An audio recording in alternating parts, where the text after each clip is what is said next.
नमस्कार, मी अश्विन बापट. जनता बँक प्रस्तुत माझा कट्ट्यावर आपल्या सगळ्यांचं मनापासून स्वागत. पंतप्रधान नरेंद्र मोदींनी गेल्या आठवड्यामध्ये एक ऐतिहासिक निर्णय जाहीर केला. काळ्या पैशाविरोधात सर्जिकल स्ट्राईक करत त्यांनी 500 आणि 1000च्या नोटांची बंदी केली आणि अवघा देश खरं म्हणजे ढवळून निघालाय. सध्याही देशात थोडंसं गोंधळाचं वातावरण जनसामान्यांमध्ये आहे. या निर्णयाचं खरं तर स्वागत झालेलं आहे आणि एक अर्थदृष्ट्या क्रांतिकारक पाऊल म्हणून या निर्णयाकडे पाहिलं जात आहे. मात्र अर्थक्रांतीच्या दृष्टीने निघालेला आपला देश, अर्थक्रांतीची ही मूळ संकल्पना खरं म्हणजे आधीच मांडलेली होती अर्थतज्ञ अनिल बोकील यांनी, आणि त्याच्यामध्ये हा नोटाबंदीच्या निर्णयाचा एक मुद्दा देखील अधोरेखित करण्यात आला होता. अनिल बोकील सरांनी पंतप्रधान मोदींची भेट देखील घेतलेली होती आणि त्या सगळ्या अनुषंगाने मग आता नेमकं काय वातावरण आहे, पुढचे नेमके पडसाद या सगळ्याचे कसे असतील, या सगळ्या संदर्भात आणि अर्थक्रांती संदर्भात जाणून घेण्यासाठी स्वतः अनिल बोकील सर आता आपल्या सोबत आहेत आणि त्यांच्याशी आपण खरं म्हणजे सगळेच गप्पा मारणार आहोत. सुरुवात करूया सरांपासून. एक तर सगळ्यात पहिल्यांदा तुमचं अभिनंदन, कारण गेली जवळपास 15-17 वर्ष जो मुद्दा तुम्ही खूप रेटून धरला होता तो, आणि जो माझ्यासारख्या ज्यांना हा विषय माहिती होता त्यांच्यापैकी कुणालाही वाटत नव्हतं की हे कधी प्रत्यक्षामध्ये घडेल. तुम्ही अनेकांना भेटला होता दिल्लीमध्ये आणि म्हणजे अर्थक्षेत्रातल्या, राजकीय क्षेत्रातल्या. शेवटी तो निर्णय आता झालेला आहे. सर्वसामान्य माणसांना अजूनही कदाचित कळणार नसेल किंवा कळत नसेल की ह्या मागणीचा तुम्ही इतके काळ पाठपुरावा करताय. 1000 आणि 500च्या नोटा रद्द करण्याचा नेमका काय फायदा होणार आहे, काय तुमची त्याच्यामागची भूमिका होती जेव्हा तुम्ही हा विषय लावून धरला तेव्हा? 16 वर्षाच्या प्रवासामध्ये आत्तापर्यंत अर्थशास्त्र विषय हा तज्ज्ञांच्या त्या कंपाऊंडच्या बाहेर कधी गेलाच नव्हता. आणि मला एक काय छान वाटतंय की अत्यंत सामान्य, म्हणजे मी सामान्य माणसाचा प्रतिनिधी आहे, आर्किओलॉजिस्टचा कॉमन मॅन, आणि त्याचे काय पैशाच्या बाबतीत त्याची काय आहे, त्याची काय गरज आहे, त्याला किती प्रॉब्लेम आहेत. पैशाच्या बाबतीत सगळ्यात मोठा गोंधळ आहे. 99% लोकांना अजूनही असं वाटतं की ह्या नोटा जेव्हा छापल्या जातात तेव्हा त्याच्या पाठीमागे काहीतरी सुवर्णाचा म्हणजे सोन्याचा काहीतरी साठा असतो किंवा सरकारकडे काहीतरी फॉरेन एक्सचेंज असतं. म्हणजे ज्या नोटा छापल्या जातात त्या प्रमाणामध्ये सोनं रिझर्व्ह बँकेत ठेवणं वगैरे सगळं झूट आहे. कधी नाही, झूट नाही, ते होतं 1956च्या आधी. त्याला गोल्ड स्टँडर्ड असं नाव होतं. पण त्याच्यानंतर सोन्यातनं, पूर्वी काय व्हायचं की सोन्यातनं पैसा तयार व्हायचा. एवढं सोनं आहे म्हणून एवढा पैसा. आता एक्झॅक्टली उलटे, पैशातनं सोनं तयार होतं आता. मग ते 30,000 रुपये तोळा असेल, 40,000, कारण पैसा आहे म्हणून सोनं जातं. सोन्याचा आणि पैशाचा आता काही संबंध नाही. सोनं आता हे कमोडिटी ह्या वेळेला. आणि पण म्हणजे याचा अर्थ सरकार त्यांना हवं तेवढ्या नोटा छापू शकतं. निश्चित. आणि ते नुसतं नाही छापू शकत. सरकार त्याच्यावर गंमत करतं. आज 1000 ज्याच्यावर तर एक शून्य तर सरकारने वाढवलं. आजची 1000ची नोट तयार करायला सरकारला 3 ते ₹3.25 रुपये एवढा खर्च येतो. एक जर शून्य वाढवलं तर त्याच कागदाच्या तुकड्याची किंमत 10,000 रुपये. विनिमयात आपल्याला ते 10,000 रुपयाचा एक्सचेंज स्वीकारायला लागेल. याला लीगल स्टँडर्ड, लीगल हे म्हणतात टेंडर. तुम्ही मोदीजींचं तर आता भाषण जर तुम्हाला आठवत असेल तर त्यांनी एकच सांगितलंय की आम्ही याची लीगल टेंडर म्हणून मान्यता काढून घेत आहोत. आता तो कागदाचा तुकड्याला काहीच नाही, त्याला फक्त कॉन्स्टिट्युशनल बॅकअप असतो. लीगल टेंडरचा अर्थ असा आहे की व्यवहारात, विनिमयात जर मी तो नाकारला तर मी सरकारला चॅलेंज दिलं आणि माझ्यावर फौजदारीच खटला होऊ शकतो थेट. ज्या मूल्यामध्ये सरकार कर स्वीकारू शकतं ते मूल्य अधिकृत मूल्य असतं. ते चलन अधिकृत. उद्या जर सरकारने डॉलरमध्ये जर स्वीकारायला लागला कर तर डॉलर हे आपलं अधिकृत मूल्य होईल. कारण सरकार हे सगळ्यात मोठं संस्था असते की जी खरेदी करणारी आणि विकणारी सर्वोच्च. त्यामुळे त्याला जो विनिमयाला चालेल ते सगळ्या देशाला चाललं लागतं. म्हणून याला लीगल टेंडर किंवा याला उच्च मूल्य, उच्च ताकदीचा पैसा, म्हणजे हाय पॉवर्ड मनी असं म्हणतात. तो हाय क्रेडिट मनी नाही आहे, हाय पॉवर्ड मनी आहे. सरकारकडे कायदा सुव्यवस्था आणि संरक्षण असे 2 मोठी ताकदी असतात. फिजिकल पॉवर पण असतात. ते कुठल्या उद्योजकाच्या हातात ते जाऊ शकत नाहीत.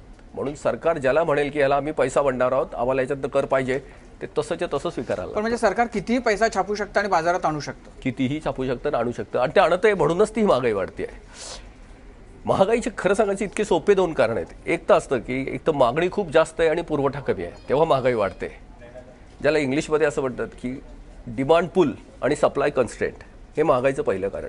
आणि दुसरं जे कारण आहे महागाईचं की टू मच मनी चेजेस फ्यू गुड्स. म्हणजे आधी पैसा तयार होतो आणि तेवढ्या वस्तू आणि सेवा बाजारात उपलब्ध नसतात. सरकार जेव्हा पैसा छापतं सतत तेव्हा असं घडतं, कारण पैसा मार्केटमध्ये येतो तेवढे वस्तू आणि मूल्य तयारच झालेलं नसतं आधी, म्हणून याची महागाई वाढत असते. आपला देश जो सतत महागाईला जे आता फेस करतो आहे त्याचं कारण हे आहे बरं का. टू मच मनी चेजेस फ्यू गुड हे नाही आहे कारण, की डिमांड पूल आणि सप्लाय कन्स्ट्रेंट हे नाही आहे कारण. एक्झॅक्टली वेगळं आहे. मग या पार्श्वभूमीवर 1000 आणि 500च्या नोटा रद्द केल्यानं काळा बाजारामध्ये किंवा ब्लॅकचा जो मनी आहे तो बाहेर येऊ शकेल, हा विचार तुम्ही सर्वप्रथम आपल्याकडे मांडलात. तो मांडण्याच्या मागं म्हणजे तुमचा काय काय अभ्यास केला होता तुम्ही, तुम्हाला का या निष्कर्षाला यावं असं वाटलं होतं? हा फक्त काळा पैसा हा वितरणात येतो मोठ्या नोटातनं, कारण तो सोपा असतो. मोठ्या नोटातनं मूल्य हे करायला, कॅरी करायला सोपं जातं. आता मला 1 लाख रुपये असेल तर 1000चं एक बंडल मी कॅरी केलं की संपलं. ते कन्व्हिनियंट असतं, ते कॅरी करायला पण सोपं असतं. दुसरं त्याचं निर्मिती मूल्य असं गंमत आहे की 3 रुपयात 1000ची नोट जर भारत बनवू शकला तर भारताची नोट पाकिस्तान 3 रुपयातच बनवू शकतं, कारण तेही सरकारच आहे. ते तेवढी कॅपिटल इन्व्हेस्टमेंट एकदा झाली मशिनरीची आणि पेपरची की त्याचं निर्मिती मूल्य तेवढंच होतं. पण त्या 3 रुपयामध्ये भारताची 997 रुपयाची फक्त अर्थव्यवस्था उद्ध्वस्त होत नाही. सगळी न्यायव्यवस्था, पोलीस व्यवस्था, कारण या पैशावर सगळ्याला खरेदी करता येतं, कारण ते लीगल टेंडर आहे, त्याला व्यवहारात ना करता येत नाही. ते तितकंच परफेक्ट असतं. आता हे गंमत अशी आहे की ह्या व्यवहारामध्ये ह्या नोटांचं जे इतकं मर्यादित नाही आहे, हे फार सिरियस कुठे होतं, नोटांचे व्यवहार पाऊल खुणा ठेवत नाही. आत्ता मी तुम्हाला 1000 रुपयाची नोट दिली, कुणीही सिद्ध करू शकत नाही हे नोट तुमच्याकडनं कुठून आली आहे. ज्याच्या खिशात ती नोट तो त्याचा मालक. त्याच्यामुळे मुळात त्याची पारदर्शकताच जाते. ते नॉन ट्रान्सपरंट होतं, ते अनअकाउंटेबल होतं. आणि मग करप्शनचं सगळ्यात मोठं प्रभावी टूल होतं, कारण मला पैसे घ्यायचे आहेत तुमच्याकडनं, भ्रष्ट पैसे घ्यायचे आहेत आणि त्याच्या पाऊल खुणा पण ठेवायच्या नाही आहेत. म्हणजे हा पैसा जर मी तुमच्याकडनं बँकेतनं घेतला किंवा डेबिट कार्डनं घेतला, कुठल्या तरी माध्यमातून बँकेच्या, तुमच्या आणि माझ्या दोन्ही अकाउंटला तिची नोंद होते, डेबिटला आणि क्रेडिटला. त्याच्या फुटप्रिंट्स तयार होतात, ते ट्रान्सपरंट होतं, अकाउंटेबल होतं आणि मग ते सगळ्या पुढच्याला कॉन्सिक्वेन्सला पुढे जायला लागतं. हे पहिलं कारण. आणि दुसरं त्याच्यापेक्षा सिरियस आहे की जे आत्तापर्यंत कुठलाच अर्थतज्ञ का मांडत नाही मला माहीत नाही आहे. आपल्या देशाच्या सगळ्या मूळ प्रश्नाचा जो मूळ प्रश्न आहे तो दारिद्र्य आहे. आपल्याला आठवत असेल एकदा अब्दुल कलाम यांनी सगळ्या देशाला हा प्रश्न विचारला होता की आपल्या देशाचा मूळ प्रश्न काय आहे. एवढे जात धर्म आपण इतके 5000 वर्ष सगळे इतकी छान राहतोय, आपला कुठला प्रश्न सुटायचा राहिला आहे. आणि गुजरातमधल्या मला वाटते का कुठल्या तरी शाळेतल्या मुलींनी त्याचं उत्तर दिलं होतं की आपल्या देशाचा मूळ प्रश्न दारिद्र्य आहे. आता दारिद्र्याची निर्मिती काय होते आणि ती कसं होतं. आता सगळ्या गोष्टी आता बाजारू अर्थव्यवस्थेत आपण आलेलो आहोत जागतिकीकरणानंतर. बाजारात फक्त 2च जाती असतात, बाजारात तिसरी जात नाही. बाजार सर्वोच्च जी जात असते बाजारात त्याला ग्राहक असं म्हणतात. Customer is God. ग्राहकाशिवाय बाजारच चालू शकत नाही. आणि बाजारातला महादलित की बाजार ज्याचा पूर्ण तिरस्कार करतो, बाजाराला तो नकोच आहे असा मानवी घटक असतो, तो असतो भिकारी. भिकारी आणि ग्राहक ह्या दोघांनाही गरज असते. त्या दोघांच्या मध्ये फक्त एकच फरक असतो, याच्याकडे क्रयशक्ती असते आणि एकाच्याकडे नसते. हॅव्ज आणि हॅव नॉट्स जे म्हणतात, फक्त ह्या 2च ह्याच्यात. बाजाराला तिसरी जात नाही. हॅव शिवाय बाजार चालू शकत नाही आणि हॅव नॉट्स बाजाराला नको आहे. आता ह्या पैशाची गंमत कशी आहे की हा रोखीचा पैसा किती घातक असतो.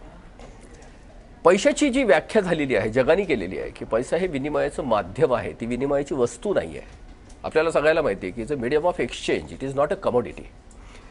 माध्यम आणि वस्तूमध्ये एक साम्य असतं की हे सगळ्यांना वापरता येतं, मानवी कुणालाही वापरता येतं. आणि फक्त एकच फरक असतो, वस्तू तुम्हाला ताब्यात ठेवता येते, माध्यम ताब्यात ठेवता येत नाही. आता मी तुमच्याशी भाषेत बोलतोय, ही भाषा मी ताब्यात नाही ठेवू शकत की माझी भाषा मी तुम्हाला वापरू देणार नाही, असं शक्य नाही आहे. ही हवा ज्याची आपण सगळे श्वासोच्छ्वास करतो, मी असं नाही म्हणू शकत ही माझी हवा आहे मी तुम्हाला नाही वापरू देऊ शकत. ताब्यात ठेवता येत नाही. वस्तू ताब्यात ठेवता येते.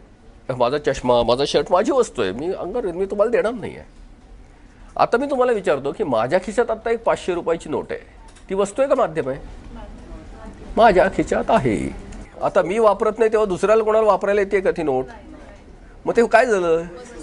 आणि पैशाची व्याख्या काय आहे? योगाचं माध्यम. पण ही वस्तू झालंय ना. आता हे जर मी इथे लॉक करून ठेवलंय ते दुसऱ्याला मिळत नाहीये, हे माझे 500 रुपये आता जर बँकेत असते तर काय झालं असतं? मग ते बँकेने ज्याला गरज आहे त्याला पुढे दिलं असतं. बँकेचं याच्याशिवाय दुसरा कुठलाही नसतं. ज्याच्याकडे आहे, ज्याला प्रायमरी डिपॉझिट आहे, दुसऱ्याला वितरण आहे, ते सर्क्युलेशनमध्ये राहतं, तेव्हा ते माध्यम होतं. दुसऱ्या साध्या उदाहरणात म्हणजे आपल्या घरातलं पुस्तक आहे, लायब्ररीत आपल्या घरातल्या शेल्फमधलं पुस्तक आणि लायब्ररीचं पुस्तक, तेच. याच्यात फरक काय? बस आपल्या देशात हाच फक्त गोंधळ झालाय. तो पैसाच खाली नाही म्हणून सगळे भिकारी झालेत. दारिद्र्य इतकं सोपं आहे. रिसोर्सेस तयार आहेत, मॅन्युफॅक्चरिंगच्या प्रोसेस तयार आहेत, शेतकऱ्यांनी एवढं अन्नधान्य पिकवलंय की गोडाऊन भरलेले आहेत, पण ग्राहकाच्या खिशात पैसा नाही आहे ते खरेदी करायला, ब्रीजच नाही. आणि ते इतकं साधं कारण आहे त्याचं, कारण ते पब्लिक डोमेनमध्ये जात नाही आहे, त्या नोटाहून खिशात पडतं. एवढं मूल्य जे असतं ते अडकून पडतं. काळा बाजार हे सगळे त्याचे साईड इफेक्ट. मेन तुम्ही लक्षात घ्या, दारिद्र्याचं मुख्य कारण जे आहे की त्या माध्यमाची वस्तू होऊन गेली आहे. जेवढ्या विकसित अर्थव्यवस्था आहेत त्याचा सगळ्याचा अभ्यास केला तर तिथे नोटा अत्यंत कमी असतात आणि सगळा पैसा बँकेचा असतो. म्हणजे लायब्ररीची पुस्तकं जास्त असतात पब्लिक डोमेनमध्ये. वाचन झालं की ठेवून द्यायचं, संपलं, पुढे वापरतो. जसा मुख्य रस्ता असतो, हा रस्ता कोणाचा असतो? तो समाजाचा. त्याच्यावरचं व्हेकल ते आपलं. तसं पैसा हा समाजाचा असतो कारण तो सरकारने तयार केलेला असतो. त्याच्यावर आपल्या सगळ्यावर त्याची हे असते, ती गव्हर्नमेंटची लायबिलिटी म्हणजे आपला असतो, तो समाजाच्या मालकीचा. तो जर आपण खिशात ताब्यात ठेवून दिला तो खरं सांगायचं म्हणजे सार्वजनिक पाप आहे. म्हणजे शरीरात जे रक्त फिरत असतं आपलं 5-5.5 लिटर, ते सारखं फिरतं. ते दिवसाला किती होतं ते सर्क्युलेट? 2-3 हजार लिटर होत असेल कदाचित.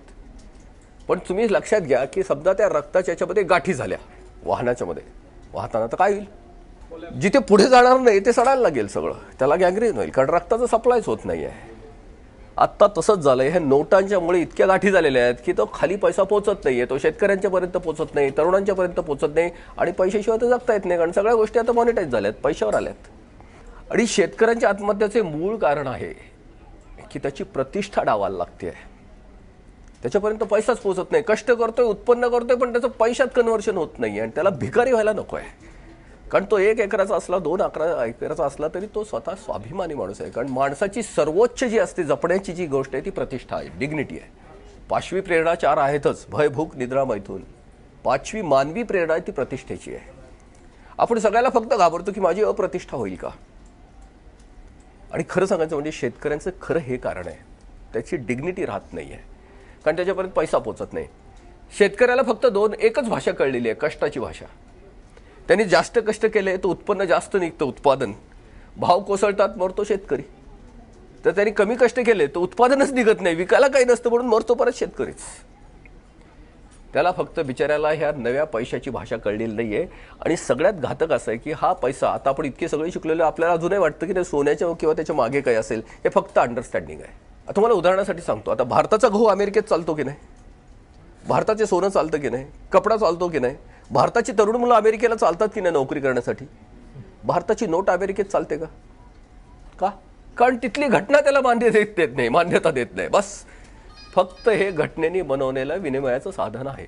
भारतीय घटना त्याला मान्य करते, दुसऱ्या घटने म्हणून ते फक्त विनिमयाचं म्हणून लीगल टेंडर. मोदीजी जे बोलले, दुर्दैवाने काय वागलंय, हे 500 आणि 1000च्या नोटेच्या मध्ये, नोटांच्या मध्ये काय गोंधळ होतो, जीवन मूल्य कसं त्याच्यात अडकते, खाली कसं जात नाहीये, मग आहेरे आणि नाहेरे वर्ग कसं होतो. हे हजारो तरुणांचे मोर्चे निघतात कारण त्यांना दिशा दिसत नाही. भविष्य काळात जायचं कसं? पैशाशिवाय तर काय होणार नाही, पैसा तर येणार नाही. अजून थोडं याचं सिरियस रूप कधी होतं, एवढं जीवन मूल्य त्याच्या व्यवस्थेच्या बाहेर राहतं. आता माझ्याकडे खूप नोट आहेत, तुम्हाला कर्ज हवं आहे आणि सरांची बँक आहे. आता बँकेला काय करेल, ह्या नोटा जर इथे नाही आल्या तर तुम्हाला कर्ज देऊ शकत नाही. मग बँक काय करते, ह्या नोटा तिथे जाण्यासाठी डिपॉझिटवर व्याज देते आम्हाला, म्हणजे मला पैसे देते, भाडं देते मला 8%, 9% जे काय असेल ते. आता बँकेने जर हे 9% रॉ मटेरियल विकत घेतलंय माझ्याकडनं, तर ह्यांना कितीला देईल ती बँक? कमीत कमी 2% ती चालायला, सगळं बँकेचं प्रकरण चालायचं असेल तर नाही, ह्यांना 11 ते 12%ला पडेल. आता गंमत मी तुम्हाला फक्त सिरियसली ह्याच्यासाठी सांगतोय, किती सिरियस आहे लक्षात घ्या. 10% व्याजाने मी जर घराला किंवा माझ्या फ्लॅटला कर्ज घेतलं आज, जे भारतातले रेट आहेत, तर मला 20 वर्ष तो हप्ता जो भरायला लागतो ते कर्ज पूर्ण संपवायला, ते जर कर्ज 2%नी जर मिळालं, वर्षाला 2, जगात तो आहे 2% व्याजदर, 8.5 वर्षात रिपेमेंट पूर्ण होतं बँकेचं. तारुण्याचे फक्त 11.5 वर्ष वाचत नाही, त्याच्या पुढचं जे आहे ते जास्त सिरियस आहे. 8.5 वर्षात ते घर पूर्ण तारण ठेवून नवं तेवढ्या मूल्याचं भांडवल तयार होत असतं त्याचं. त्या 8.5 वर्षात तुमच्या मुलांच्या शिक्षणासाठी, गाण्यासाठी पुढं नवं मूल्य मिळतं. नाही तर 20 वर्ष फक्त आहे ते घरात जातं. जगात हे असं का घडत नाही? कारण जगामध्ये मोठ्या नोटा नाहीत, त्यामुळे बँकेत 0%नी पैसा जातो, कारण नोटाच नाहीये, ते बँकेच्याच फिरत राहतात. जेव्हा यांना बँकेला 0%नी मिळतं तेव्हा बँक 2%नीच देते त्यांना. खूप सिरियस आहे आणि ही कुठल्याही अर्थतज्ञांनी मांडणी केली नाही. सर, पण याच्यामध्ये मग प्रश्न असा पडतो की समजा आपल्याला हव्या तितक्या नोटा जर छापता येऊ शकतात तर छापायच्या आणि मग लोकांच्या अकाउंटवर टाकायच्या, असं अनेकांना बऱ्याचदा वाटतं, आणि गरिबी दूर करावी, असं होऊ शकतं. अकाउंट काढायला बँका पाहिजेत ना, ते काढल्यानंतर नोटा छापायची गरजच नाही. एकदा बँकेत पैसा फिरायला लागला की संपलं, त्या छापल्या जातातच. आता तुम्हाला जे वाटतंय ना, आता हे 7वं वेतन आयोग आलंय सरकारवर, आता 1 लाख कोटी रुपयाचा, म्हणजे केंद्र सरकारवरचा 1 लाख कोटी काहीतरी आयकर. सरकार तर सगळीकडे नुकसानीत आहे, मग 1 लाख कोटी येणार कुठून असं वाटतं तुम्हाला? सरकार स्वतःचे खर्च, सरकार बजेटचे ज्या कमिटमेंट असतात त्याला पूर्ण करायलाच लागतात. सरकारला जेव्हा कर व्यवस्थेतनं पुरा पैसा मिळत नाही, कर व्यवस्था फक्त एकच सिस्टम अशी असते की जी सरकारला स्वच्छ उत्पन्न देते. क्लीन रेव्हेन्यू म्हणजे कर असतो. तो जेव्हा आपण पुरेसा देत नाही, सरकारकडे पुरेसा जात नाही, तेव्हा सरकार नोटा छापतं. सरकार रडत आपल्या दाराशी येत नाही की आम्ही कसं चालवायचं. पण आता दुसरी एक गोष्ट झाली की 1000, 500 आणि 1000ची नोट बंद झाली आणि दुसऱ्या बाजूला 2000ची नोट झाली. म्हणजे मोठी गाठ आपण तयारी करतोय का? जर खरंच काळा पैसा कमी करायचा असेल तर मग सगळ्याच मोठ्या नोटा बंद कराव्यात आणि 100च्या छापून त्या जास्त प्रमाणात पुरवठा कराव्यात. त्याच्यामुळे एक सिस्टीम व्यवस्थित बॅलन्स होईल. फार छान प्रश्न आहे, कारण याचं कन्फ्युजन चिदंबरम पासून सगळ्यांच्याच कडे. आता सगळे एक जात मोठे अर्थतज्ञ जे आहेत ते हा आक्रोश की आता हे मोदी किती बावळट आहेत की एकीकडे 1000चा बंद करतायत आणि 2000चे काढतायत. म्हणजे पंतप्रधानांना ते एकही विशेषण त्यांनी ठेवलं नाही ह्याच्यात. पण हे अर्थक्रांतीची मांडणी आहे की 2000ची नोट काढायला लागा. त्याचं कारण असं आहे की आता तुम्ही मोठा नॅशनल हायवे रिपेरीला काढलाय आणि तो जो रिपेअर करताना तो रस्ता काही वेळ बंद करायला लागणार आहे, तर डायव्हर्शन द्यायला लागेल की नाही, का ट्रॅफिकच थांबवायची सगळीच. हे डायव्हर्शन जर नाही दिलं तर करायचं काय? 2000चं मूल्य अर्थक्रांती याच्यासाठी सांगितलं आहे की 1000च्या जेवढ्या नोटा छापायला लागतील तेवढ्या निम्म्याच आता 2000च्या छापायला लागतील. त्या कमी वेळात आणि कमी पैशात छापल्या जातील. आणि दुसरी गोष्ट अशी होणार आहे की त्या हे रस्ता पूर्ण तयार झाल्यावर डायव्हर्शनचा काय उपयोग राहणार आहे? पुन्हा जे मला समजा साठवायचा काही पैसा माझ्याकडे आहे तो मी 2000 अजून सोप्या पद्धतीने जास्त साठवू शकतो ना. आता त्या नोटा तेवढ्या असणार नाहीत. आता तुम्ही ती बातम्या जर नीट बघितल्या, आता 1000च्या नोटा ह्या 78% आणि 500च्या नोटा 109%. बरोबर. एवढ्या जास्त एक्सेस छापल्या गेल्यात. आता जर 1000च्या नोटा समजा 100 आहेत तर 2000च्या 50च छापायला लागतील आता, कारण ती 2000ची मूल्य. आता हे सरकार काय करणार आहे, ते आता 20च छापणार आहे. म्हणजे ती ऑटोमॅटिकली 1000च्या नोटा कितीतरी बंद झाल्या ते तुमच्या लक्षात पण येणार नाहीये. हेच मेकॅनिझम परत 500च्या नोटासाठी सुद्धा होणार आहे. फक्त मी तुम्हाला हे मॅग्निट्यूड सांगितलं की तुम्हाला प्रश्न उत्तरच मिळेल. 78 साली जेव्हा 1000ची नोट बंद केली तेव्हा बाजारातलं त्याचं पूर्ण मूल्य हे 55 कोटी रुपयाचं होतं, 5वर 5 कोटी. आत्ता 1000ची नोट जी बंद केली आहे त्याचं बाजारातलं आजचं जे मूल्य आहे ते 6.25 लाख कोटी रुपये एवढं आहे. मॅग्निट्यूडचा प्रवाह तुम्ही लक्षात घ्या. 55 कोटी जेव्हा बंद केली 1978ला, 2001ला आणली जेव्हा बाजारात, तेव्हा त्याचं मूल्य होतं 3800 कोटी रुपयाचं, 1000च्या नोटीचं पूर्ण मूल्य. आज 2016 मध्ये किती तुम्हाला माहिती आहे? 6,25,000 कोटी रुपये. आणि पुढचं सिरियस कधी होतं हे जर तुम्ही ऐकलं तर ते जास्त सिरियस आहे. रंगराजन कमिटीने भारतामधली दारिद्र्यरेषा सगळ्यात शेवटची आत्ता जी सांगितली आहे तर 48 रुपये 50 पैसे जो रोजचा खर्च करू शकतो तो माणूस दारिद्र्यरेषेच्या खालचा, म्हणजे त्याच्यापेक्षा जो नाही करू शकत आहे. त्याच्यामध्ये 30 कोटी लोक म्हणजे 38 कोटी लोकांचा रोजचा खर्च सुद्धा 100 रुपये करू शकते त्यांची नाहीये. 1000ची नोट नक्की कोणासाठी हवी आहे की जे 40% आत्ताच्या मूल्यामध्ये. आता जर सरकारने 100 रुपये छापले असतील तर त्यातले 86 रुपये 500 आणि 1000 मध्ये आहेत. बरोबर. 70% लोक आज आपलं जर आपण जर ग्लोबल जर पॉवर्टी लेवल जर घेतली की $2 पेक्षा ज्याचं रोजचं कन्झम्पशन कमी आहे $2 पेक्षा, त्याला जागतिक ह्याच्यामध्ये दारिद्र्यरेषा समजलं जातं. आणि असं समजलं जातं की भारतामध्ये 70% लोकसंख्या ही $2च्या आतमध्ये आहे, म्हणजे 130 रुपये. मग तुम्ही मला सांगा 500 आणि 1000 गरज नक्की कुणाची आहे? पण हे 2000ची करन्सी लॉंग टर्म जर का राहिली तर पुन्हा माझ्याकडे म्हणजे साठवायला खूप सोपं. आणि जी परिस्थिती आता 1000च्या नोटामध्ये लोकांनी घरामध्ये साठवून ठेवली तीच परिस्थिती एक 15 वर्षानंतर पुन्हा निर्माण होऊ शकते ना. जे सरकार नॅशनल हायवे रिपेरीसाठी थांबवू शकतं ते डायव्हर्शन बंद करू शकत नाही असं तुम्हाला वाटतंय का?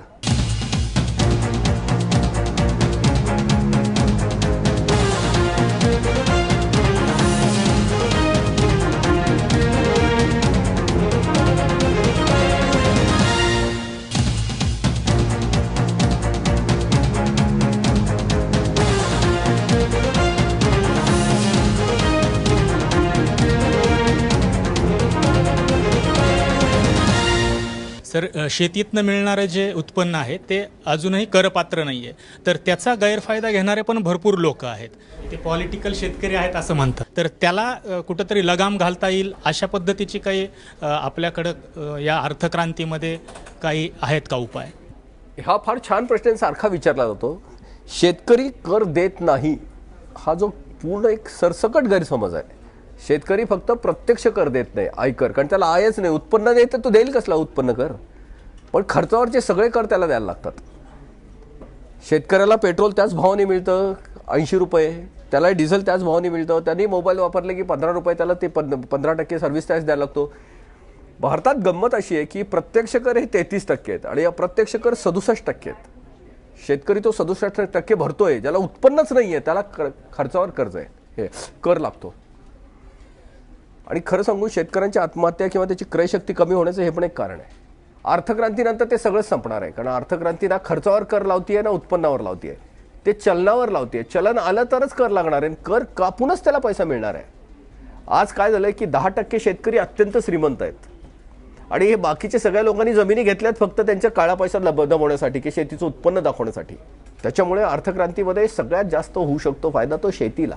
समजा एखाद्याकडे 50 लाख रुपये ब्लॅक मनी आहे की व्हाईट मनी आहे तो प्रश्न वेगळा, पण ते जे पैसे असतात ते त्यांनी सर्व्हिस दिलेली असते किंवा एक इंडस्ट्रियल आउटपुट किंवा काही प्रोडक्शनचं आउटपुट असते ते त्याचं एक रूपांतर असते. ते जर ते पैसे रूपांतरित नाही केले गेले, जसं आता गंगेत ते पैसे फेकले किंवा कुठे काही कचऱ्यात फेकले जातात, जे अर्थव्यवस्थेवर त्याचा काय परिणाम होईल? हेच जर पैशाचं बार्ड झाले तर मग त्याचा GDPवर काय परिणाम होईल? मग फार छान आहे आणि फार सोपा पण प्रश्न आहे. संपत्तीचे 2 भाग असतात, एक असतं धन आणि दुसरं असतं द्रव्य, असेट आणि लिक्विडिटी. त्यातलं असेट जे असतं धन की ज्याचा थेट वापर करता येतो, त्यात सगळं येतं, सेवा वस्तू सगळं आलं. आणि द्रव्य म्हणजे फक्त माध्यम असतं की जे एक्सचेंजसाठी लागतं. द्रव्याला स्वतःची काहीच व्हॅल्यू नसते, ते स्वतः शून्य व्हॅल्यूच असतं. आता हवेची व्हॅल्यू काय? ॲक्च्युली व्हॅल्यू जर मूल्य जर म्हटलं तर युटिलिटी भागिले अवेलेबिलिटी म्हणजे उपलब्धता. जसं आता माझ्याकडे पाण्याची बाटली, त्याची वाहत्या नदीच्या किनारी त्याचं मूल्य किती? पाण्याच्या बाटलीची का? कुठलीही गोष्ट त्याच्या भागिले infinite availability is equal to 0, कारण ती इन्फायनाईट अवेलेबल आहे. पण तीच पाण्याची बाटली वाळवंटात गेल्यावर त्याची इन्फायनाईट, कारण कुठली गोष्ट डिवायडेड बाय 0 करून इन्फायनाईट. मूल्य जे ठरते एखादी गोष्टीची उपयोगिता किती आणि उपलब्धता किती. हे कागदाच्या तुकड्याचं लिगल टेंडर गेल्यानंतर त्याची उपयोगिता संपली, किती उपलब्ध असली तरी त्याला स्वतःची व्हॅल्यू नसते, ती नोशनल व्हॅल्यू आहे. सरकारने ते नाकारली, माध्यम नाकारलं, सरकारने त्या वस्तू आणि सेवा नाकारल्या. वस्तू तर वापरल्या, मी जेवण केलं, आता त्याचं रक्त तयार झालं, संपलं. आता दुसऱ्या जे येणार नवं माध्यम येणार ते नव्याला क्रिएटिव्ह करणार. उलट ह्या ज्या नोटा पाऊल खुणा न ठेवणारे व्यवहार जे करता येतात त्यातनं एवढा मोठा जे सगळे नंबर 2, 3चे घातक समाज विघातक जे होतात ते आता सगळे थांबणार. बँकेतनं केलेले व्यवहार तुमच्या फुटप्रिंट्स ठेवणार. आणि तुम्हाला आश्चर्य वाटेल की 1969 साली आज भारताची जी परिस्थिती होती ती अमेरिकेत झाली. तिथे सगळे ड्रग माफिया आणि ते लेबर कसले विमेन ट्रॅफिकिंग आणि वेपन ट्रॅफिकिंग असं सगळ्याचं एकूण हे सुरू झालं, ऑर्गन ट्रॅफिकिंग सगळ्याच इतका मोठा की तो कुणाला कंट्रोल करता येईना. आणि त्यांनी FBI पहिल्यांदा अमेरिकेच्या राष्ट्राध्यक्षाला रिपोर्ट दिला की आपल्याला कंट्रोल करता येत नाहीये. निक्सन तेव्हा त्यांचे होते राष्ट्राध्यक्ष. त्यांनी विचारले का नाही होतंय, तर ते सांगितलं सगळा व्यापार नोटात होतोय आणि आपल्याला पकडता येत नाहीये. 14 जुलै 1969 $100 सगळ्या नोटा एका दिवसात अमेरिकेने बंद केल्या. सगळे व्यवहार बँकेतनं व्हायला लागले, सगळ्यांची ट्रेसेबिलिटी यायला लागली. अमेरिकेचं सशक्त प्रशासन झालं, कारण आता सगळं दिसायला लागलं कोणाला करायचं ऍक्शन. हे घडलेलं आहे. त्यावेळेला तिथं असाच केओस झाला होता जसं आता आपल्याकडे आहे तसा? लोकांनी बँकेसमोर रांगा लावल्या होत्या? नाही, आता भारताचं मॅग्निट्यूड 2 गोष्टी झालं. एक तर भारत आता 7व्या-8व्या नंबरची GDP आहे जगात, पूर्ण मॉनिटाईज झालंय. तेव्हा एवढं मॉनिटायझेशन नव्हतं. अमेरिकेची लोकसंख्या सुद्धा फार कमी आहे. आज अमेरिकेची लोकसंख्या 32 कोटी आहे, तेव्हा ती 23-22 कोटीच्या आतमध्येच होती. इथे 130 कोटीचं आहे. त्याच्यामुळे हे मॅग्निट्यूड आपलं जास्तच आहे. आणि दुसरी गोष्ट, भारताचं अजून एक आपण रोखीवर जास्तच आहोत. 70-80% आपले व्यवहार रोखीतच आहेत. म्हणजे त्या नॅशनल हायवेवर खूप गोंधळ आहे, कारण तो हायवे अजून तयारच व्हायचा आपला आणि त्याच्यावर एवढी प्रचंड ट्रॅफिक आहे. त्याच्यामुळे आपला गोंधळ आपल्या एकूण लोकसंख्येच्या मॅग्निट्यूडच्या प्रमाणात व्यवस्थित आहे. हे प्रपोज करत होता की 500च्या आणि 1000च्या नोटा रद्द करा. रद्द करणं एक वेळ सोपं आहे, पण रद्द केल्यानंतरची जी परिस्थिती निर्माण झालेली आहे त्या परिस्थितीमधून म्हणजे बाहेर पडण्यासाठी काय केलं पाहिजे? गोंधळ फक्त ज्यांच्याकडे काळा पैसा आहे त्यांचा गोंधळ आहे, बाकी सगळ्यांची तारांबळ होती आहे. सामान्य माणसाचा गोंधळ बिलकुल नाही आहे. तो म्हणून तर देशाला सपोर्ट करतो. तारांबळ आहे विचारायची की आता मी काय करावं. पण गोंधळ मात्र ज्यांच्याकडे खरंच काळा पैसा की आता याचं करायचं काय, हे दोन्हीत मोठा फरक आहे. म्हणजे मोदीजींच्या प्रेझेंटेशनमध्ये आम्ही पूर्ण त्यांना एक्सप्लोर केलं होतं हे काय घडतंय. फक्त आता काय झालं माहिती का की थोडासा आता सरकारचे स्वतःचे काही त्यांचे थिंक टँक असतील, त्यांनी गोष्टी काय वेगळ्या मांडल्या असतील. आम्ही त्यांना हे सगळं सांगताना आम्ही ॲम्नेस्टी हा शब्द वापरला होता, आम्ही IDS शब्द वापरला नव्हता. या सरकारने 30 सप्टेंबरपर्यंत अशी दिली होती की तुमच्याकडचं काळं उत्पन्न तुम्ही जाहीर करा, 40% त्याच्यावरचं आम्ही टॅक्स कापू, 45% आणि तुम्हाला देऊन टाकू. तेव्हा सरकारला हे वाटलंच नाही, कुणालाच हे वाटलं नाही की हे नोटा बंद करतील. त्याच्यामुळे फारच कमी फिगर आली बाहेर, 65,000 कोटी टोटल. ते शॉकिंग असं होतं, त्यातल्या एकाच माणसाचे 10,000 कोटी आहेत हैदराबादच्या, एकाच व्यक्तीचे. ते चंद्राबाबूंनी सांगितलं म्हणून आपल्याला कळालं. तर हे आम्ही त्यांना उलटं सांगितलं होतं. आम्ही सांगितलं की ही देशाच्या ॲडमिनिस्ट्रेशननी केलेली चूक आहे, त्यात कुणीही माणूस व्यक्ती चुकलेला नाही आहे. आपण सगळे एका बसमध्ये बसलोय तर आपल्याला जायचे सुरतेला आणि आपण दुसऱ्या दिवशी बघितलं तर सगळेच कोल्हापूरला पोहोचलेले आहेत. मग आता नक्की चुकलं कोण? बरं, ड्रायव्हरमध्ये 3-4 वेळा बदललेत, मधल्या एका चौकात पाट्याच नव्हत्या म्हणून त्यांनी कुठेतरी वळवले, ती गाडी सरळ इथे थांबली. आता याच्यात नक्की कोणाला शिव्या घालायच्यात आपण? ड्रायव्हर आहे आपल्याच बरोबर आहे ना आता. त्यामुळे व्यवस्था चुकल्यामुळे आता सगळंच चुकलंय. डॉक्टर चुकलेत, इंजिनियर चुकलेत, माध्यमं चुकली आहेत, शेतकरी तर फाशीच घ्यायला लागलाय. तर हे कसं आहे माहिती आहे का, चुकीची दुरुस्ती वेगळी असते. त्याऐवजी आम्ही जे सांगितलं होतं, आम्ही त्यांना असं सांगितलं होतं की तुम्ही ॲम्नेस्टी द्या एकदा. ॲम्नेस्टी म्हणजे क्लीन क्लॅरिटी. तुम्ही कुणीही पैसे आणून टाका, फक्त ते खरे आहेत का खोटे तेवढंच बघितलं जाईल. म्हणजे ते जर काउंटरफिट असेल तर फाडले जातील आणि खरे जे असतील ते तुमच्या डायरेक्ट अकाउंटला येतील थेट.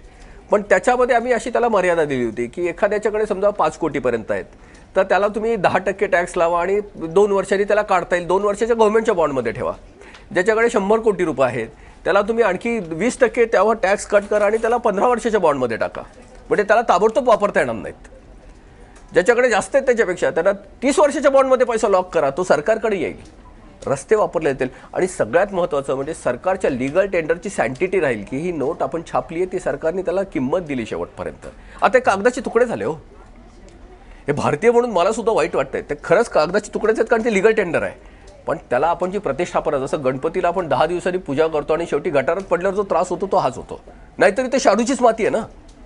हा भावनेचा पण प्रश्न असतो.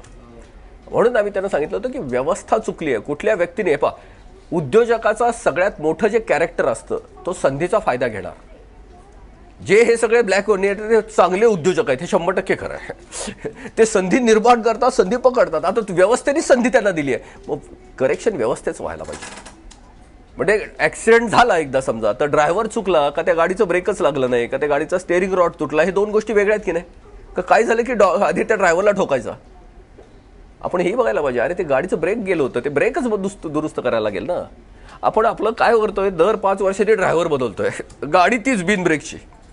पण तुमच्या मते, अर्थक्रांतीच्या मते, भारतामध्ये एकूण काळा पैसा किती आहे आणि याच्यातनं किती बाहेर येईल याच्याबद्दलचं काही प्रोजेक्शन आहे?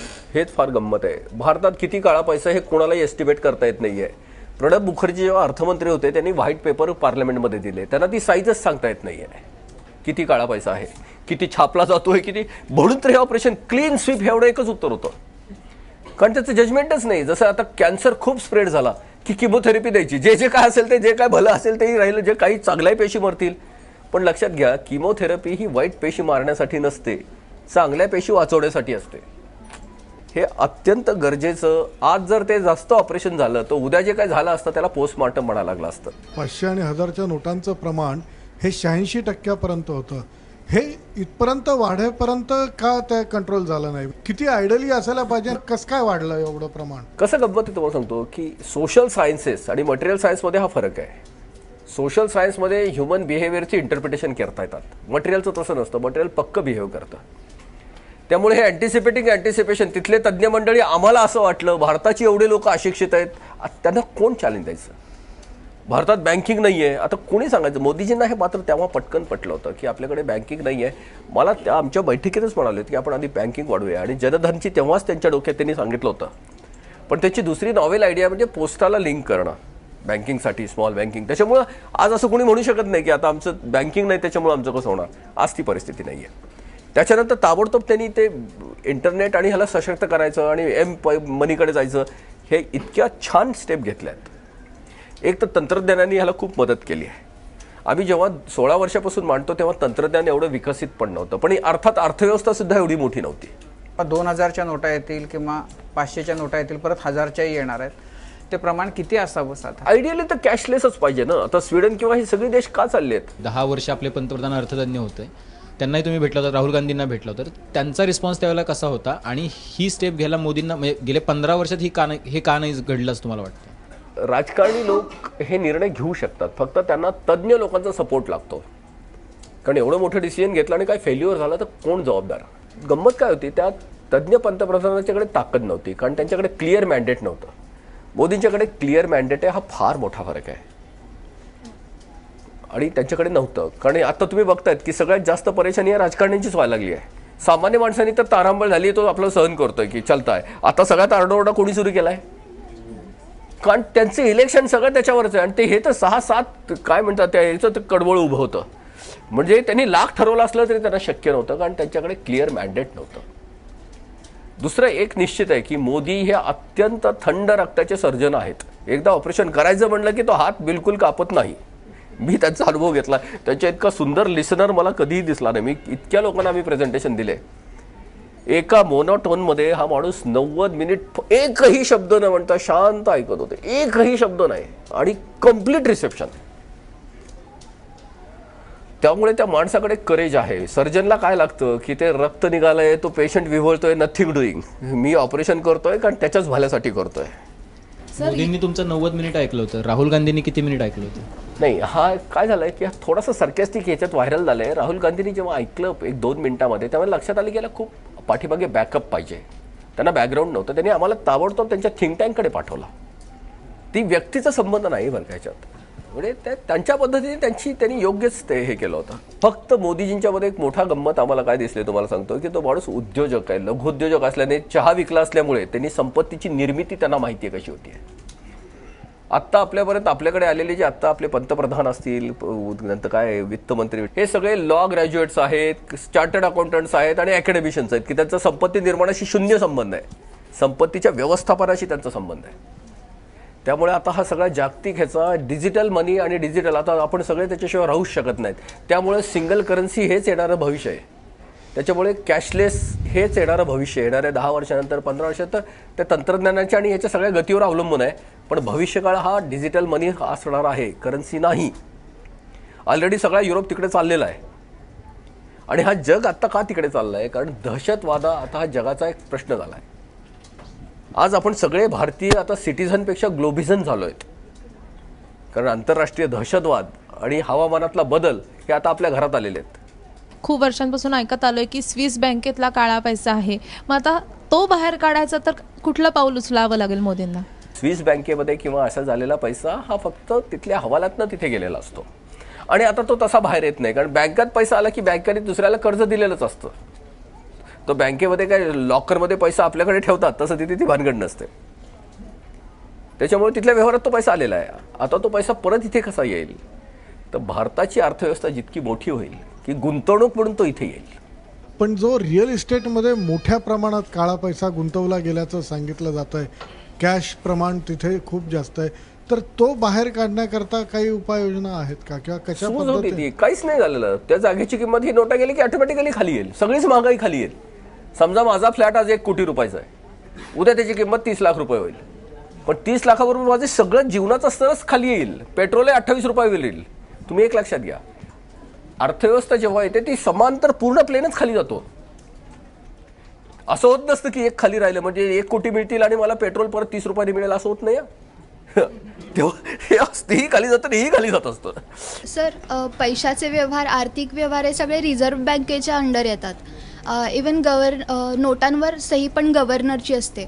मग हा नोटाबंदीचा निर्णय पंतप्रधानांनी देशासमोर मांडणं कितपत योग्य आहे? रिझर्व्ह बँक आणि सरकार हे दोन वेगळे. मूल्य जे असतं, नोटेचं मूल्य सरकार ठरवतं आणि नोटा किती संख्येत छापायच्या हे रिझर्व्ह बँक ठरवते. संख्या रिझर्व्ह बँकेच्या हातात आणि मूल्य सरकारच्या हातात.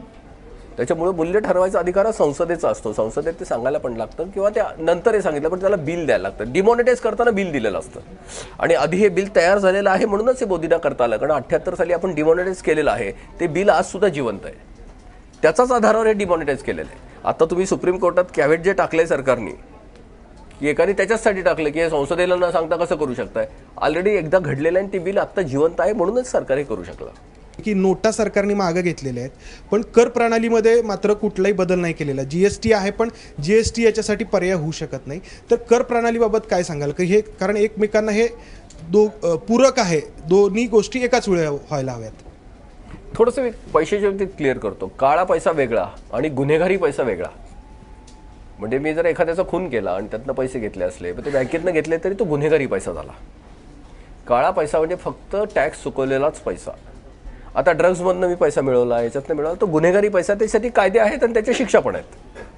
त्याला दुसरं काहीच नाही आहे. म्हणजे तो बँकेच्या अकाउंटवर मी जर आता समजा विकलं, नॉर्केटिक्स खाली विकलं मी काहीतरी अफूचरस आणि बँकेत जर घेतलं तरी मी तो गुन्हा केलेला ॲक्च्युली. मग मला त्याची जी सजा होईल ती होईलच. आता हे जे तुम्ही टॅक्स सांगितलंय, आमचं जे प्रपोजल जे मूळ आहे अर्थक्रांतीचं, टॅक्सेस काढून टाकणं हा ॲनेस्थेशिया आहे आणि करन्सी काढणं हे मोठं ओपन हार्ट सर्जरी आहे. आता हे सरकारने उलटा सिक्वेन्स आणलाय. ऑपरेशन करून आता ॲनेस्थेशिया द्यायला लागलेत.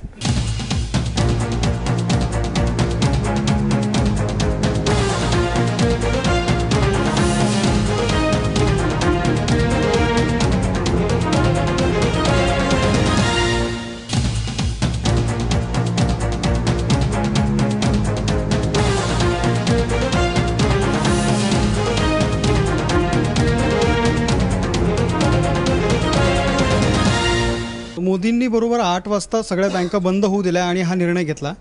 4 तासमध्ये दिले 8 ते 12पर्यंत. त्याच्यानंतर 12 नंतर 500 आणि 1000च्या नोटा बंद झाल्या. समजा आणखी 24 तास दिले असते तर काय झालं असतं? आपण समजतो तसं ते 4 तासाचं आणि हे नसतं. त्याच्या पाठीमागे बरीच तयारी असते. फक्त जास्त वेळ दिला असता तर काळ्या पैशावाल्यांनी तो पैसा खाली गरीब लोकांच्याकडे ढकलला असता. अजून जास्त निष्पाप लोक त्याच्यात गेले असते. सहकारी बँका आणि पतसंस्था यामध्ये गफला करू शकतात अशी एक शक्यता होती, तर ती किती खरी आहे? ती खरीच असते, कारण रिझर्व्ह बँकेच्या अंडर ह्या दोन्ही येत नाहीत. रिझर्व्ह बँकेच्या खाली कॉपरेटिव्ह बँकांनी येतं, त्याचं पार्शियल फक्त गव्हर्नन्स असतं, बाकी कॉपरेटिव्ह मिनिस्टरकडे असतं. पण याच्यावर तयारी चाललीच आहे की हे सगळे रिझर्व्ह बँकेच्या अंडर. आणि पतसंस्था फक्त नोटांवरच चालत आहेत. नोटा झाली की पतसंस्था ऑटोमॅटिकली संपणार आहेत. आणि कॉपरेटिव्ह ज्या बँका आहेत त्याला पटापट नॅशनलाइज बँकेशी आता लिंक केलं जाईल. दुसरी गोष्ट लक्षात घ्या, पतसंस्थाचे व्याजदर खूप जास्त असतात, कारण ते व्याज जास्त घेतल्यामुळेच नोटा त्यांच्याकडे येतात. जेव्हा सरकारी बँका किंवा मोठ्या बँका जेव्हा 2%, 3% कर्ज द्यायला लागतील तेव्हा लोक पतसंस्थेकडे जाणारच नाहीत. तर या परवा जो हा निर्णय झाला मंगळवारी 500 आणि 1000च्या नोटा रद्द करण्याचा, तर त्याचे शॉर्ट टर्म आणि लॉंग टर्म काय फायदे आहेत असं तुम्हाला वाटतं?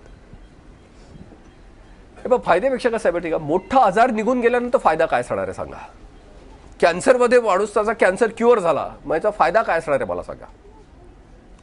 अर्थक्रांती करेक्शन मॉडेल आहे. माझा मोठा रोग निघून गेल्यावर माझा फायदा काय मला सांगा बरं? रोग निघून जाणं हाच फायदा आहे की नाही? रिकरिंग नाही व्हायला पाहिजे. नाही, ते पुढचा तो फायदा नसतो, ते प्रोव्हिजन असते पुढे किंवा प्रिकॉशन असते ती. हा, माझा रोग बरा झाल्यावर मग पहिलवान व्हायचं का चित्रकार व्हायचं ते पुढचे डेव्हलपमेंट प्लॅन पुन्हा. आता राजकारण्यांचे एवढाले 200 कोटी 1000 कोटीच्या प्रॉपर्टी आहेत, कुठे स्ट्रेसेबल नाहीत कारण नोटात आहेत त्या. आता इलेक्शनच्या वेळेला नोटा वाटल्या जातात ना, का तुम्हाला चेकनी पैसे देणार आहेत? ते कुठले तर आहेत ना मुख्यमंत्री, त्यांच्यावर आता चाललंय चेकनीच पैसे खाल्ले, ट्रेसेबल झालं ना ते सगळंच. त्याच्यामुळे भ्रष्टाचाराला ट्रान्सपरन्सी हेच एक उत्तर आहे. आणि बँकेचे व्यवहार ट्रान्सपरंट असतात कारण त्याच्या पाऊलखुणा राहतात. नाही, पण जेव्हा जे भ्रष्ट लोक आहेत तर ते त्याच्यात मार्ग काढतील ना. चोर आणि पोलिसचा खेळ निरंतर चालणार. चोर नव्या चोऱ्या शोधत राहणार, पोलिसने त्याच्यावरचे शोधत राहायचे प्रत्येक वेळचे. जगात ह्या सत्ययुगाची सगळेच वाट बघतात की सगळेच राम व्हावेत. ते रामालाही शक्य नव्हतं. आमच्या इंजिनिअरिंगमध्ये आम्ही याला फार छान म्हणतो, ह्याला लॉ ऑफ नेचर्स डेव्हिएशन असं म्हणतात. नेचर्समध्ये डेव्हिएशनमध्ये काय की अपवाद आणि नियम सिद्ध होतात. निसर्गामध्ये 96% प्रकृती असते, 2% संस्कृती आहे, 2% विकृती आहे. संस्कृतीचा अर्थ असा आहे की मला भूक लागली आहे, माझ्या ताटात 1 भाकरी आहे, मला 2 भाकरीची भूक आहे, पण समोर एक पिल्लू दिसतंय त्याला भूक लागली आहे, माझ्या भाकरीतली मी काढून देतो. प्रकृती म्हणजे अशी आहे की मला बी कष्ट करून कमवलेलं आहे, मी ना कुणाला मागितलं ना कुणाला दिलं, माझी भाकरी मी खाल्ली, ना मी कुणाला मागितली ना कुणाला दिली, ही प्रकृती. आणि विकृती अशी आहे की समोरच्या पिल्लाच्या ताटामध्ये गुलाबजाम दिसत आहेत, माझं पोट भरलंय, हळूच कसा काढून घेता येईल मला? 2% संस्कृती 2% प्रकृती हे विकृती ह्याचं चिरंतन चाललेलं आहे. रामराज्याची आपण जी संकल्पना आहे तेव्हा ही 96% प्रकृती संस्कृती बरोबर चालत होती. तिला स्वतःचा कुठलाही कॅरेक्टर नाही, ती सर्वायवलसाठी बिचारी धडपडते. जे पॉवरफुल आहे तिकडे जाते. आता जर व्यवस्था पॉवरफुल झाली की व्यवस्थेकडे जातील. अमेरिकेतली लोक फार आकाशातनं पडलेली नाही, जपानमधली तर बिलकुलच पडलेली नाही आहेत. त्यांच्याकडे गुन्हेगारी कार्य होत. जपान हा जगातला सगळ्यात कमी गुन्हेगारीचा देश आहे. तिथे गुन्हेगारीच नाही आहे. गुगलला तुम्ही सर्च केलं की तुम्हाला लक्षात येईल ते क्राईम इंडेक्स सगळ्यात कमी आहे. जगात सगळ्यात जास्त आत्महत्या जपानमध्ये आहेत.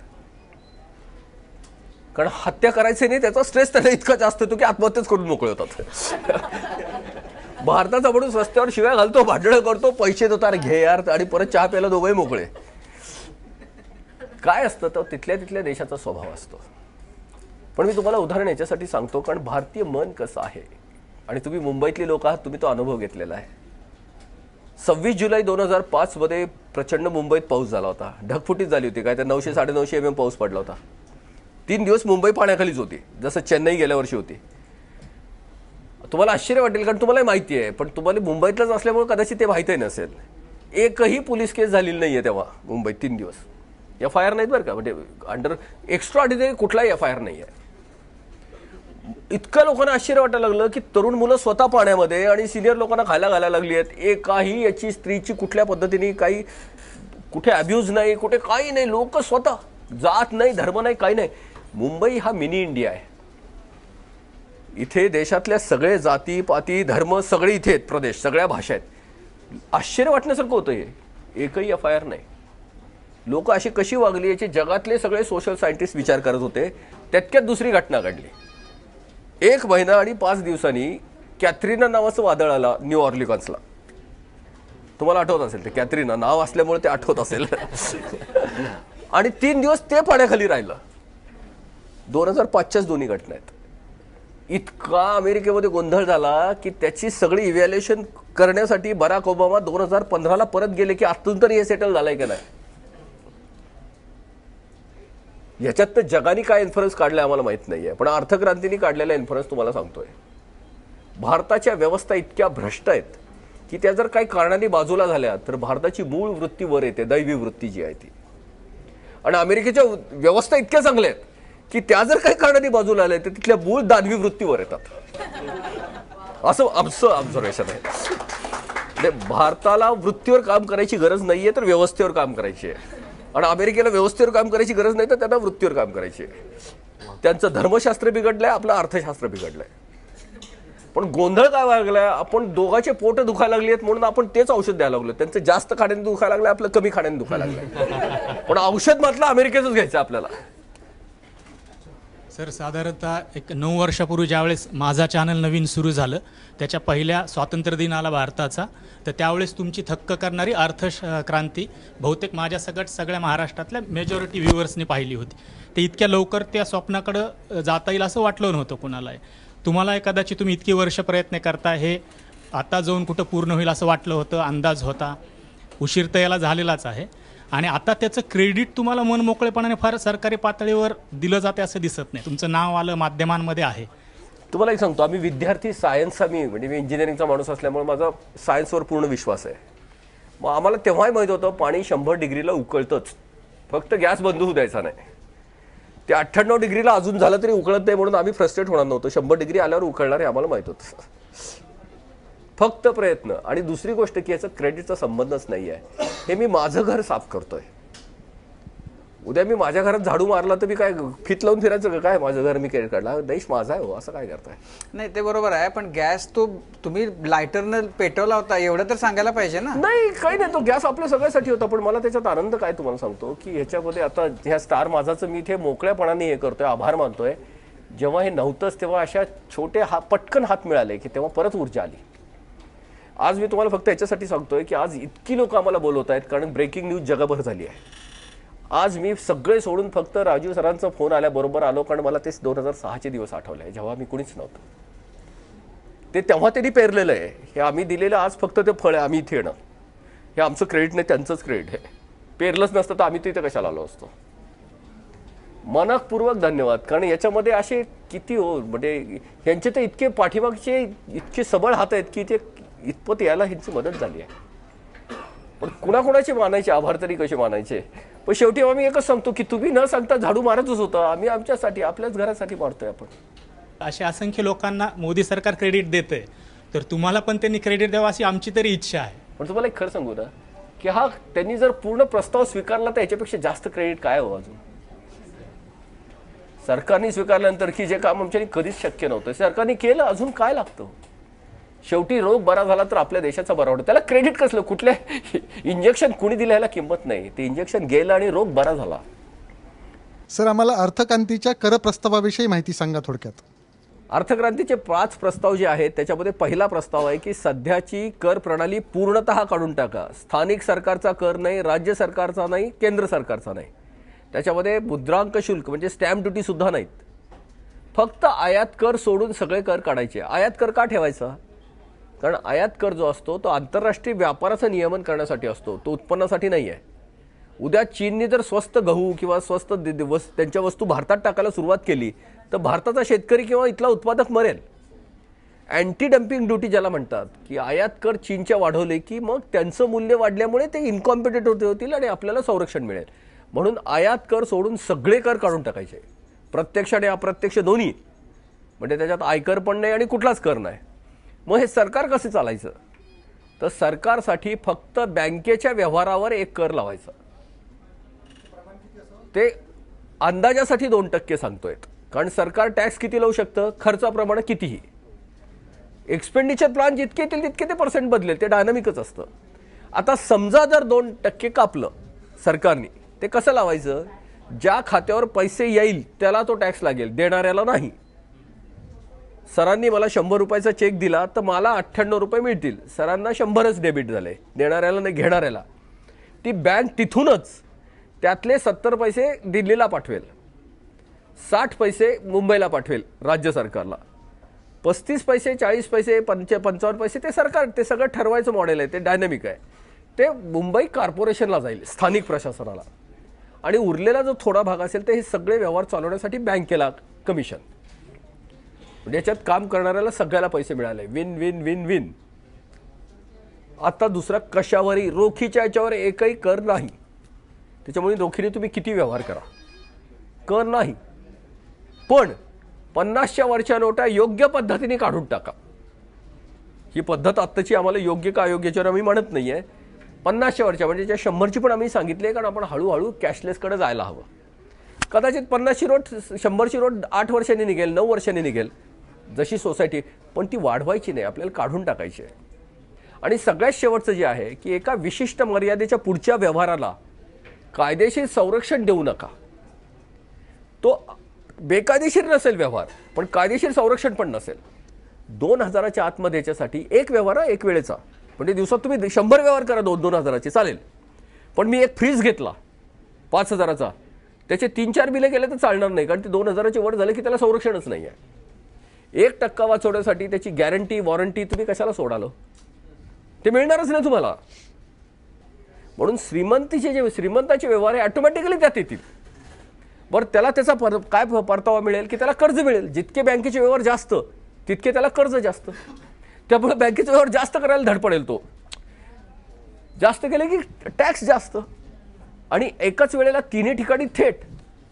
हा जीएसटी सारखा घोळ नाही की ते काहीतरी सेंट्रलला आणायला लागले, ते काय प्रश्नच नाही. इथल्या इथे पैसे ताबडतोब, रोजचा ताजा पैसा, प्रत्येक व्यवहारानंतरचा पैसा. म्हणजे सगळ्या स्थानिक प्रशासनावर सगळी सक्षमता येईल. राजकारणापासून पूर्ण डिस्कनेक्ट. हा भारतामध्ये आत्तापासून 2100 वर्ष आधी आर्य चाणक्य नावाच्या एका अर्थतज्ञाने मांडलेलं आहे, कौटिल्याने. आजचं कौटिल्याचं जे अर्थशास्त्र जे सांगतं ते असं सांगतं की फुलातनं जसं मधमाशी काढून घेते, फुलाला बिलकुल त्रास होत नाही, पण त्यावेळेला फुलाचं पराग सिंचन पण होतं. म्हणजे तो एक्सचेंज होतो, तो नुसता कंप्लायन्स होत नाही. नाही, पण या प्रस्तावामध्ये जे वेगवेगळे कर गोळा करण्यासाठीचे एवढे जे सरकारी बाबू आहेत त्यांना काय तुम्ही रोजगार हमीवर पाठवणार आहात ना? हा फारच छान प्रश्न आहे. आपले हे सगळे मिळून बाबू जे आत्ता ह्या सगळ्या कर व्यवस्थेवर आहेत ते 3,17,000 बाबू लोक आहेत. आपण असं म्हणतो की यांना घरी बसून मरेपर्यंत डबल पगार द्या, गोल्डन हँडशेक असं म्हणतात त्याला. काय प्रॉब्लेम आहे? त्यांना पगार तर मिळणारच आहे ना. पण एवढी अर्थव्यवस्था 0.03% साठी तुम्ही 99.97% लोकांना तुम्ही जीव मारणार, एवढा काळा पैसा तयार करणार, बँकेत येऊ देणार नाही, त्यातनं दारिद्र्य वाढणार, रोजगाराच्या संधी कमी होणार. त्यापेक्षा या 3.25 लाख लोकांना घरी बसून बरेपर्यंत डबल पगार. कितीतरी सरकारच्या कंपन्या बंद झाल्या, HMT बंद झाली, हे झाली, सरकारने घरी बसून दिलाय त्यांना हँडशेक. अर्थक्रांतीतले जे 2 मोठे भाग होते, एक नोटा छोट्या करायच्या आणि दुसरा टॅक्स काढून टाकायचा. सगळ्यात अवघड वाटत होतं राजू सरांना सुद्धा की नोटा खोट्या संपू शकत नाहीत. त्याचं कारण असं आहे की निर्णय घेणार राजकीय व्यवस्था आणि राजकारण्यांचेच इतके पैसे काळे ते त्याच्यामध्ये आहेत गुंतलेले, त्यांच्याचकडे इतके नोटा त्यांनी सांभाळून ठेवलेले आहेत. तर जर मोठ्या नोटा काढल्या तर त्यांचं राजकारण पुढे चालणार कसं? हे इतकं सत्य आणि जेन्युइन कारण आहे. हीच भीती आम्हाला सगळ्यांनाच होती. सगळ्यात अवघड हे होतं की नोटा काढणं, कारण ज्याच्यावर राजकारण निवडणुकाच त्याच्यावर चालतात. पण हे आता घडलंय. आता टॅक्समध्ये नक्की किती टक्के लोकांचा इंटरेस्ट आहे? आता तर लढाई अर्धी झाली नाहीये, ती आमच्या दृष्टीने 99.9% संपली आता. कारण नोटांमध्ये इंटरेस्ट होता राजकारण्यांचा, ज्यांना हे डिसिजन्स घ्यायचे होते. टॅक्समध्ये नक्की किती टक्के लोकांना इंटरेस्ट आहे? फक्त 4 व्यवसायातले उपजीविकेतल्या लोकांना याच्यात इंटरेस्ट आहे. त्यातले एक आहेत चार्टर्ड अकाउंटंट, दुसरे आहेत वकील, तिसरे आहेत आत्ता सर म्हणाले तसे की त्याच्यावर काम करणारे, त्या नोकरी करणारे, आणि चौथे जे आहेत ते अर्थशास्त्राचे प्राध्यापक मंडळी की जी हे शिकवते. ही सगळी मिळून संख्या 24 लाख पण नाही हो. बरं, ह्यात नक्की काय? ह्या 3,17,000 तर गोल्डन हँडशेक देताच येतो. प्राध्यापकांना तर दुसरा विषय, त्यांना काय फक्त टॅक्सच शिकवायची गरज असं काहीच नाहीये. अर्थशास्त्र काय टॅक्सवर आहे का? काय त्यांच्या नोकऱ्याला काहीच प्रॉब्लेम नाहीये. चार्टर्ड अकाउंटंट, आपल्या देशात जे 2.5 लाख 3.5-3 लाख जे चार्टर्ड अकाउंटंट आहेत त्यातले निम्म्यापेक्षा जास्त हे नोकरीमध्ये आहेत. मोठे मोठे कॉर्पोरेट ह्याच्यामध्ये ते आहेत.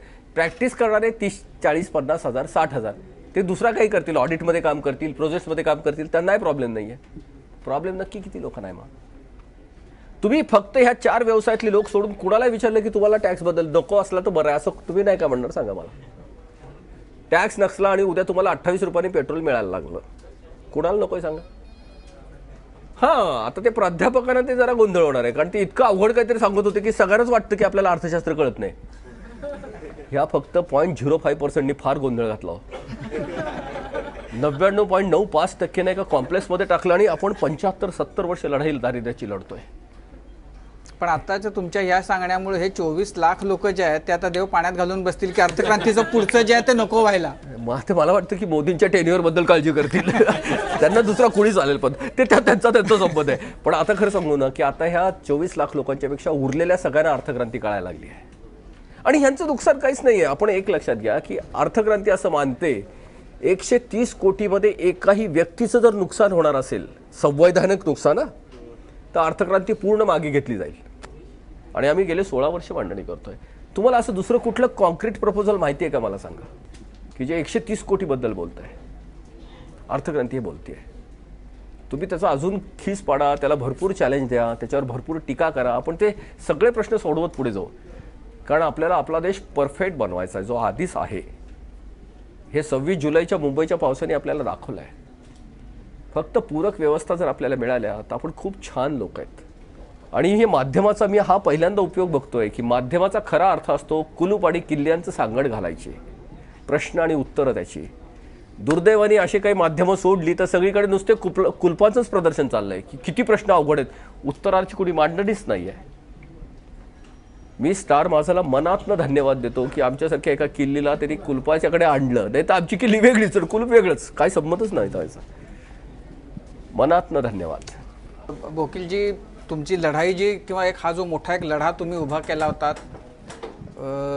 कदाचित तो निम्मा त्याला यश मिळाल्यामुळे तुम्हाला अजून तितकं समाधान नसेल, उरलेलं निम्म होण्याची तुम्ही वाट बघत असाल. सर्वसामान्य लोक मात्र निम्म्यावर सुद्धा खूप खुश आहेत, कारण ह्याच्यामुळं भ्रष्ट मार्गानं ज्यांनी पैशाची गाठोडी आपल्या जवळ बाळगली होती ती सगळी रस्त्यावर येताना दिसत आहेत. आपलं किती त्याच्यामध्ये तारांबळ होते याच्यापेक्षा ज्यांनी खूप पैसा जमा केलेला आहे त्यांचे जे हाल होत आहेत ते भंबेरी उडाली, त्यांची भंबेरी उडाली आहे, आपली तारांबळ होते. तर त्यांची भंबेरी कशी उडती आहे या कल्पनेनेही त्यांना दिलासा मिळतोय. आमच्या शुभेच्छा आहेत की तुमचं जे उरलेलं अर्ध स्वप्न आहे ते नजीकच्या काळामध्ये पुढच्या 10-20 वर्षांमध्ये पूर्ण व्हावं. एकच वाक्यात मी याला थोडंसं हे देतो, हे जेव्हा सगळंच अनसर्टन होतं तेव्हा फार रोमॅन्टिक वाटत होती आम्हाला ही लढाई. रोमांसचं फंडामेंटल रिक्वायरमेंट आहे अनसर्टन पाहिजे. आता हे सर्टन झालंय की आता त्याच्यावर रोमांच संपला आमच्या लढाईतला. कारण आता गव्हर्नमेंटला पर्यायच नाहीये. आज का उद्या मी आता तुम्हाला ही सांगणार आहे, अर्थक्रांती कुणीही थांबवू शकणार नाही.